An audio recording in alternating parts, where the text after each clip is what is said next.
Nous allons nous informer, c'est la revue de la presse avec King Pierre Junior. King Pierre, you have the floor.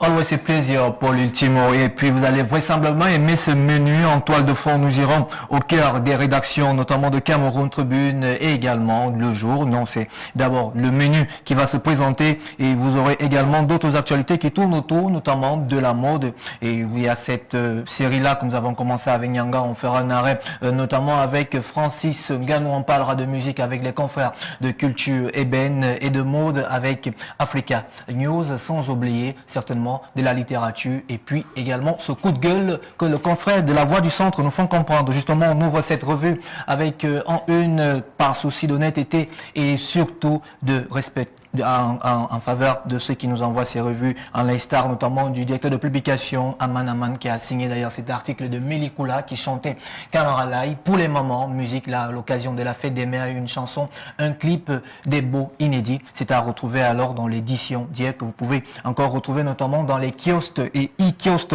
On quitte Le Jour pour retrouver alors Culture Ébène qui nous présente alors un digne fils de la région du sud, plus précisément du côté de Zouetele. Son nom n'est d'autre que Nyang Nyang Mebe, le Nyangus. C'est d'ailleurs ce que titre nos confrères de Culture Ébène qui nous dévoile son nouvel single intitulé Le Virus de l'amour. L'artiste camerounais Nyang Nyang Mebe a dévoilé son tout dernier single intitulé Le Virus de l'amour, un bikouti de qualité pour le bonheur de ses fans réalisé par M1 Check.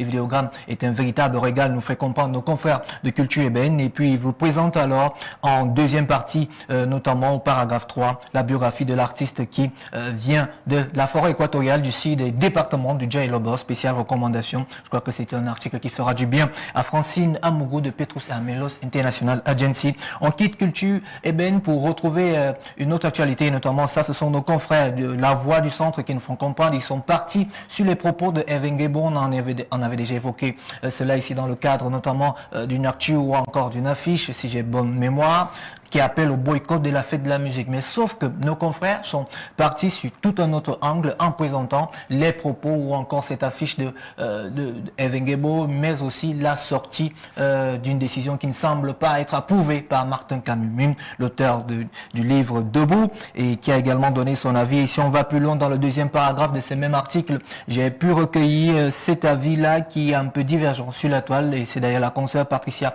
Angoneman qui nous fait parler de ça. Et puis c'est écrit « Fait respecter les artistes ».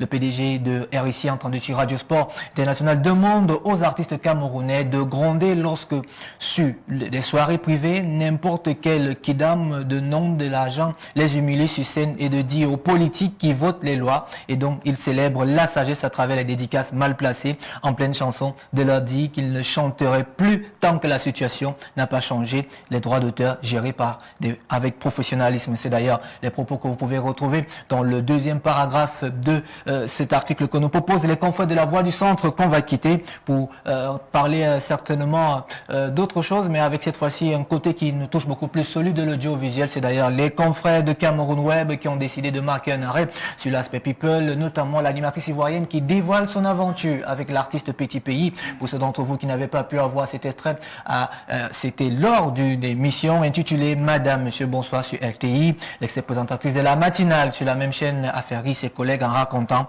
son histoire. Si les confrères de Cameroun Web proposent l'intégralité également avec l'image de l'ex-animatrice en question, je vous propose aussi toute la biographie de Rabarabi, une autre manière de parler de lui, surtout que beaucoup de gens ont commencé à faire des recherches pour savoir qui il était, parce qu'en Côte d'Ivoire, on sait que petit pays, mais beaucoup ne connaissaient pas beaucoup sur sa discographie. Vous allez permettre la tautologie. Je vous invite à lire l'intégralité de l'article qui est assez poignant et puis qui fait rire à partir du deuxième paragraphe vu ce qui est révélé. On va quitter Cameroun Web pour rester toujours dans la même actualité avec un autre webzine. C'est certainement sa semaine depuis samedi dernier. Tout le monde en parle et cette fois-ci c'est Focus Média avec Thierry Edjenge qui présente le prix Prika. Les lauréats sont connus avec notre invité que nous avons reçu ici en semaine dernière, la personne de Amadou Bello. concours et qui revient alors en toute intégralité sur ce concours qui est organisé par le réseau des journalistes culturels du Cameroun, qui est rendu à sa première édition en attendant la deuxième édition. Le palmarès de l'acte 1 du prix Perica qui s'est tenu samedi dernier du côté du Djega Palace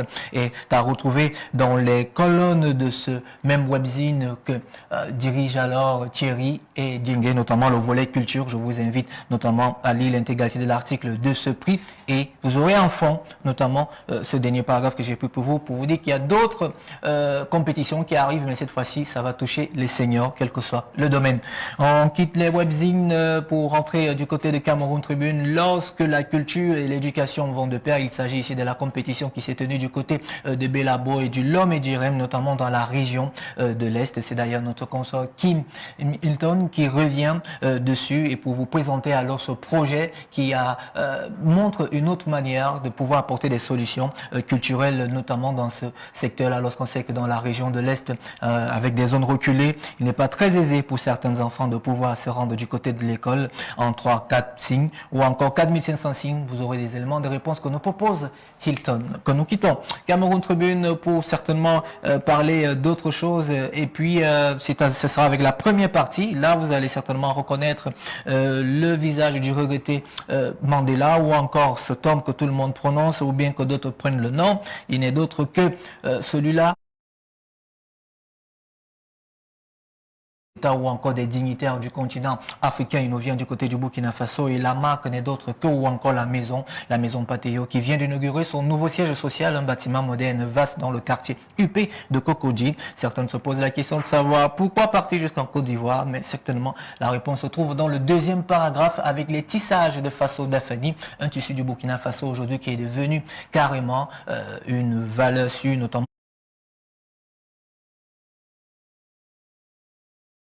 où on commémore soit les tirailleurs sénégalais ou encore les Algériens. Et puis c'est un livre frère de l'ombre, ces tirailleurs sénégalais trop souvent oubliés. Après, ce sont nos frères, leurs enfants, ce sont nos enfants. Nadia Hadhouribi Safat plonge une nouvelle fois dans les silences de l'histoire pour écrire Frères de l'ombre, un roman de l'histoire française des tirailleurs sénégalais. Rédactrice en chef du Courrier de l'Atlas et aussi autrice de plusieurs essais, Nadia vous balade alors dans un univers que seule une journaliste aguerrie chemine depuis des années et elle a